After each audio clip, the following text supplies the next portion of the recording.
kids are working hard. They're excited. So, you know, we're going to continue to do what we do.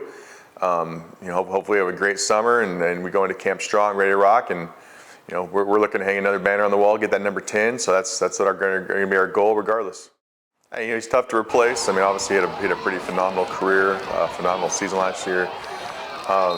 You know, looking forward to what he does in the future. You know, definitely he has the ability to keep playing, you know, for a long time. You know, but, you know, this is Manteca. I mean, it's next man up. It's shark teeth. You know, I'm looking forward to the young guys coming up that can hopefully fill his shoes.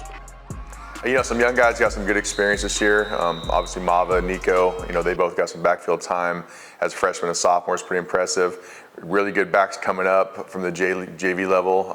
Elijah, you know, he did great things at JV. Kyron did great things. You know, Ruben's another guy that's been chomping the bit to get his hands on the ball a little bit. You know, you'll see Quinn getting more involved in the offense next year. So there's some good young guys coming up and some guys with good varsity experience that hopefully can step up and get it done.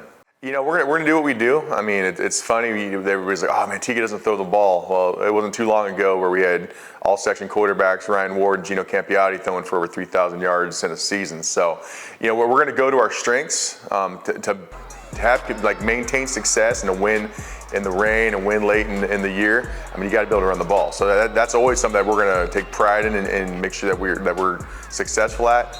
But I think with the talent we have offensively, yeah, we will probably open it up a little bit more next year.